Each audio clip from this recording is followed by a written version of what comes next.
ಸೂಕ್ಷ್ಮವಾಗಿ ಗಮನಿಸಿದ್ರೆ ಚಂದನದ ನಾಮದ ಮೇಲೆ ಒಂದು ಕಪ್ಪು ಬೊಟ್ಟಿರುತ್ತೆ. ಆ ಕಪ್ಪು ಬೊಟ್ಟು ಏನಕ್ಕೋಸ್ಕರ ಇಡ್ತಾರೆ, ಅದು ಯಾವ ವಸ್ತುವಿಂದ ತಯಾರಾಗುತ್ತೆ ಅಂತ ನಿಮ್ಗೆ ಏನಾದ್ರೂ ಗೊತ್ತಾಗ್ಬಿಟ್ರೆ ದಿಗ್ಭ್ರಮೆ ಆಗೋದ್ರಲ್ಲ ಆಶ್ಚರ್ಯನೇ ಇಲ್ಲ. ದಿಗ್ಭ್ರಮೆ ಅಲ್ಲ, ನಮ್ ಕಾಲ್ ಕೆಳಗಡೆ ನಾವು ನಿಂತಿರೋ ನೆಲಾನೇ ಕುಸ್ತೋದಂಗಾಗತ್ತೆ.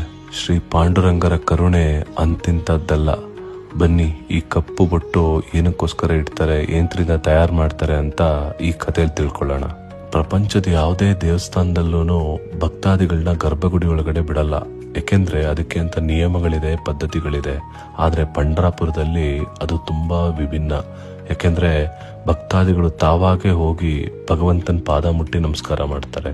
ಅದು ಸಾಕ್ಷಾತ್ ಪಾಂಡುರಂಗನೇ ಭಕ್ತರಿಗೆ ಕೊಟ್ಟಿರೋ ಒಂದು ವರ. ಶ್ರೀ ಪಾಂಡುರಂಗರನ್ನ ದರ್ಶನ ಮಾಡ್ಕೊಳ್ಳಕ್ಕೆ ಪ್ರಪಂಚದ ಮೂಲೆ ಮೂಲೆಗಳಿಂದ ಭಕ್ತಾದಿಗಳು ಜನಸಾಗರೋಪಾದಿಯಲ್ಲಿ ಬರ್ತಾರೆ. ಪಂಡರಾಪುರದಲ್ಲಿ ಇನ್ನೂ ಒಂದು ವಿಶೇಷ ಏನು ಅಂದ್ರೆ, ಭಗವಂತ ಹೇಳ್ತಾರೆ, ನಾನಿಲ್ಲಿ ನಿಂತಿರೋದು ಭಕ್ತರಿಗೆ ದರ್ಶನ ಕೊಡೋದಕ್ಕೋಸ್ಕರ ಅಲ್ಲ, ನಾನೇ ನನ್ನ ಅಪ್ರತಿಮ ಭಕ್ತರನ್ನ ದರ್ಶನ ಮಾಡ್ಕೋಬೇಕು, ಅದಕ್ಕೋಸ್ಕರ ನಾನು ಕಲಿಯುಗದಲ್ಲಿ ನಿಂತಿದ್ದೀನಿ ಅಂತ ಹೇಳ್ತಾರೆ. ಆದ್ರೆ ಸ್ವಾಮಿನ ನೋಡಕ್ಕೋಸ್ಕರ ಲಕ್ಷ ಕೋಟಿಗಳಲ್ಲಿ ಜನ ಬರ್ತಾರೆ. ಎಲ್ಲಾರು ಕ್ಯೂ ಅಲ್ಲಿ ಇಲ್ಲಿ ನಿಂತು ಒದ್ದಾಡ್ಕೊಂಡು ಸ್ವಾಮಿನ ದರ್ಶನ ಮಾಡ್ಕೋಬೇಕಾಗತ್ತೆ. ಅದರಲ್ಲೂ ವರ್ಷದ ವಿಶೇಷ ದಿನಗಳಲ್ಲಿ ಸ್ವಾಮಿ ನೋಡ್ಬೇಕು ಅಂದ್ರೆ ಎಷ್ಟೋ ಜನ ಭಕ್ತಾದಿಗಳು ದಿನಗಳಗಟ್ಲೆ ಕ್ಯೂ ಅಲ್ಲಿ ಕಾದಿರೋದಿದೆ. ಭಗವಂತನಿಗೆ ತನ್ನ ಅಪ್ರತಿಮ ಭಕ್ತಾದಿಗಳು ಈ ತರ ಕ್ಯೂ ಅಲ್ಲಿ ಕಾದು ನನ್ನ ನೋಡಕ್ ಬರೋದು ತುಂಬಾ ಹಿಂಸೆ ಅನ್ಸ್ಬಿಡುತ್ತೆ. ಆ ಪ್ರಾಯಶ್ಚಿತ್ತಕ್ಕೋಸ್ಕರ ಭಗವಂತ ಏನ್ ಮಾಡ್ತಾನೆ ಗೊತ್ತಾ, ದೇವಸ್ಥಾನದೊಳಗಡೆ ತನಗೋಸ್ಕರ ದರ್ಶನಕ್ಕೋಸ್ಕರ ಒಳಗಡೆ ಬಂದಂತ ಭಕ್ತಾದಿಗಳು ಯಾರ್ಯಾರು ಎಲ್ಲೆಲ್ಲಿ ನಿಂತಿದ್ದಾರೋ ಅವರ ಪಾದದ ಧೂಳನ್ನೇ ನನ್ನ ಹಣೆ ಮೇಲೆ ಇಡಿ ಅಂತ ಆದೇಶ ಮಾಡ್ತಾರೆ.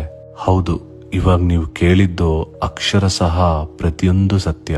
ಪಂಡರಾಪುರದಲ್ಲಿ ದರ್ಶನದ ಸಮಯ ಮುಗಿದ್ಮೇಲೆ ದೇವಸ್ಥಾನದ ಬಾಗ್ಲ ಹಾಕಿದ್ಮೇಲೆ ದೇವಸ್ಥಾನದೊಳಗಡೆ ಕಸ ಗುಡಿಸ್ತಾರೆ. ಕಸ ಗುಡಿಸಿ ಬಂದಂತ ಭಕ್ತಾದಿಗಳ ಪಾದದ ಧೂಳನ್ನ ಒಂದ್ ಕಡೆ ಜಲ್ಡಿ ಹಿಡಿದು ತೆಗೆದಿಡ್ತಾರೆ. ಆಮೇಲೆ ಆ ಭಕ್ತಾದಿಗಳ ಪಾದದ ಧೂಳನ್ನ ತಗೊಂಡು ಪರಮ ಪವಿತ್ರವಾದ ಚಂದ್ರಭಾಗ ನದಿ ನೀರಿನ ಜೊತೆ ಬೆರೆಸಿ ಒಂದು ಪೇಸ್ಟ್ ತರ ರೆಡಿ ಮಾಡ್ಕೋತಾರೆ. ಮಾರನೇ ದಿನ ಸ್ವಾಮಿಗೆ ಅಲಂಕಾರ ಎಲ್ಲ ಮುಗಿದ್ಮೇಲೆ ಚಂದನದ ನಾಮ ಇಡಲಾಗತ್ತೆ. ಆ ನಾಮದ ಮೇಲೆ ಭಗವಂತನ ಅಪ್ರತಿಮ ಕೋಟ್ಯಾಂತರ ಭಕ್ತರ ಪಾದದ ಧೂಳನ್ನ ಸ್ವಾಮಿ ಹಣೆ ಮೇಲೆ ಚಿಕ್ಕದಾಗಿ ಒಂದು ಬೊಟ್ಟು ರೂಪದಲ್ಲಿ ಇಡಲಾಗುತ್ತೆ. ಭಗವಂತನ ಈ ಕರುಣೆ ಪ್ರೀತಿ ತುಂಬಿದ ಕತೆ ಯಾರೇ ಕೇಳಿದ್ರು ಕಣ್ಣಲ್ಲಿ ನೀರ್ ತಿರುಗೋಗುತ್ತೆ.